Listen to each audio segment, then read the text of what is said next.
All right, in this short video, we're going to look at ions. Now, ions are excited atoms. These are, well, another way of looking at atoms that are ready to react, to have a reaction, a chemical reaction. So, atoms that have now a charge. They no longer are neutral. They have a charge, whether it's positive or negative. They are ready to react, and these are very active atoms, so to speak. Okay, so what do we need before we begin to look at ions? Well, we need this, the periodic table again. Okay, now let's take a closer look at this chart because not only do we know the number of protons because of the atomic number, and we also know the symbols and the type of atoms we have here. But I want to look at the organization just a wee bit here before we move ahead. On this side of the periodic table, in a lime greenish thing, you notice they gave them the name of metal. Okay, and then on the other side of this dark purple staircase, it's a light orange color, brownish color. Well, they call these nonmetals. Well, what they indicate here are the ions. Now, remember we call these are atoms when they have equal number of protons and electrons. But when they are ions, they are going to react. They're going to react because they're going to have a chemical reaction due to the fact of electrons. Now, electrons are what we see when we see these violent explosions. It's all about the electrons. Electrons are being moved around, and when they move around, we have a chemical reaction. And I want you to notice that these lime green guys have a charge. They're no longer neutral. Okay, when we want these elements to react, we got to make sure they are in ion stages. And to know they have a charge, look on the top right hand corner. This indicates the charge of each of these, so to speak, ions. Okay, I'm not going to call them atoms anymore because now we're going to take these elements and we're going to put them into other, combine them with other elements to have a chemical reaction. And now we refer to them as ions. So, okay, so the metal ions, as you notice, they have a charge.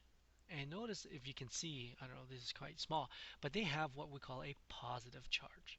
And nonmetals, which is on the other side here, if you look carefully on the top right hand corner, they have a negative charge. Okay, and we're going to find out why one is positive, one is negative from an exercise shortly here. But also I want you to pay attention to the metal ions, this large group. Some of these metal ions, as you can see, they have two charges instead of one. So you notice this column basically have one charge. We call these univalent charge ions. Okay, univalent, U-N-I valent, meaning one. Okay, multivalent ion charges. Multi means two, more than one. Uh, Indicates that there are two charges. So some of these you can see ions have two charges instead of one. Now you need to be aware of these ones. Okay, so univalent are the ones that have only one positive charge, whereas multivalent have two charges. Now we don't have any other terms for the non-metal ones because all the non-metals here have only one charge. But we have to be careful with metals because there are some metal ions that have one charge, some will have two. Like iron right here has a positive 3 and a positive 2. Now, as a group, metal ions which have a positive charge are called cation ions. Okay, C-A-T-I-O-N, cation ions. And if I could write that down, maybe you guys can see it. Oops, doesn't come across nicely. Uh, Let me try again here. Nope, it doesn't want to. My apologies. Oh, let's try that. Oh, nope, it doesn't. My apologies. I'm trying to spell the word out for you, but it doesn't seem to come across on the screen here. So my apologies. So just it's cation. Oh, there it is, but it's in white. Interesting. there it is. There we go. Cation. So these are for the metal ions, and the non-metal ions are referred to anions. Okay, and let me change the text to dark so we can see that. There we go, anions. Okay, so those are different names for these type of ions. So metal ions, instead of calling metal ions, sometimes referred to as cations, and the non-metals are referred to anions. Okay, and remember, cations can have univalent charges or multivalent charges. Okay, not all of them have two charges, so you have to be careful by using the periodic table. Now, what we're going to do is fill in this chart, because remember, you have to be careful of calling the elements, whether they're atoms or ions. Okay, atoms are happy atoms. They have a neutral charge. They will not react. Okay, whereas if we call them ions, they will react, and they will have a chemical reaction. And the chemical reaction is all based on the number of electrons, whether they're going to give some or take some. Okay, so let's look at the first case, lithium, Li. Notice there's a positive one charge there. Well, this positive one charge is very important because we need to fill in the number of protons, number of electrons, and the electric charge. Well, since there's this invisible one there beside the positive sign, I can say there's plus one charge on this ion. But let's take a look at the number of protons. So if you go back to the periodic table, lithium's over here, and the atomic number is 3. It's cut off. So we know there are 3 protons. Now, remember, protons have a positive charge, right? They're positive particles, whereas the electrons are negative charged particles. So when we add these, just like in mathematics, when you add integers, positive, negative numbers, you will tell you what the net charge is. So if we have a positive 3 and a negative 2, our net charge is positive 1 because we have one more positive than a negative. Okay, so lithium ion will have 3 protons and only 2 electrons, giving us a net charge of 1 positive. If we were to look at the atom, look at the lithium atom, remember the atom, uh, the lithium has atomic number 3, which gives us 3 protons, and it has, therefore, since we're talking about an atom, it has 3 electrons, and the net charge is 0.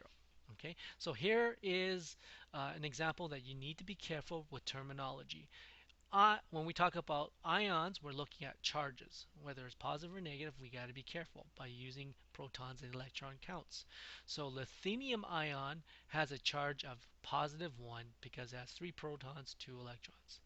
Lithium atom has equal number of protons and electrons. 3 and 3 gives us a net charge of 0.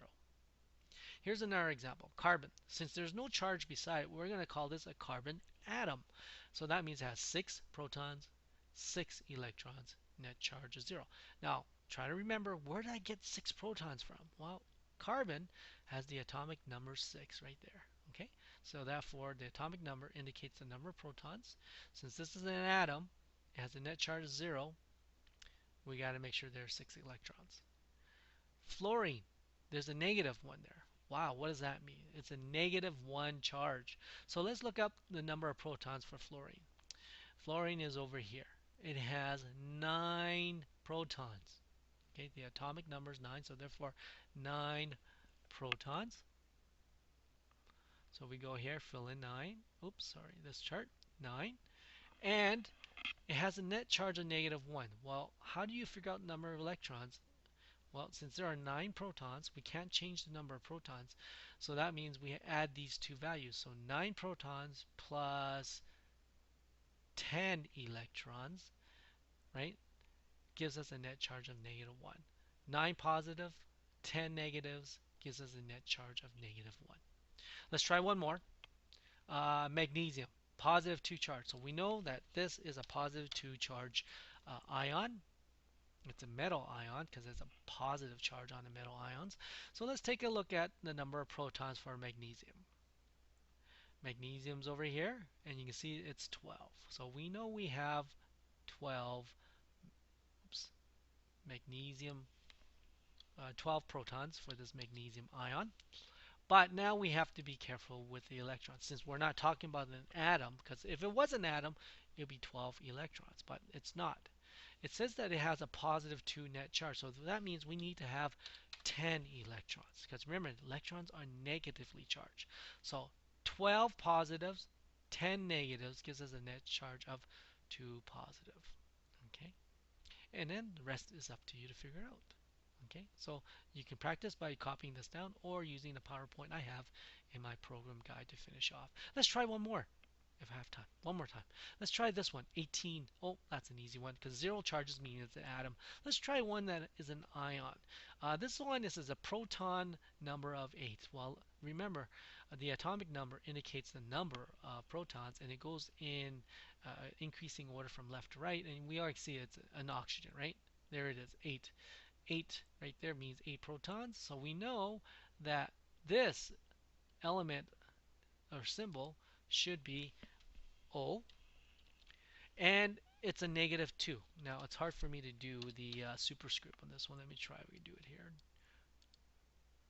Oops, I didn't want to do that, but okay.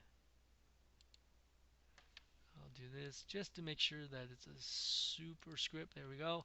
Okay, so that's a negative 2 charge uh, oxygen ion, and there's 8 protons. So that means we got, when it's a negative, that means it has to have more electrons, right? Because electrons are negatively charged. So that means I have to have 2 more than 8. So that tells me I need to have 10 electrons. So 10 electrons, 8 protons gives a net charge of negative 2. And like I said, this is extra practice. Feel free to copy this down or use the PowerPoint I have in my program guide. So give this a try. In summary, atoms are neutral charge and ions are positively or negatively charged. Okay, so know the difference, and it will help you as we progress further into chemistry. Bye bye.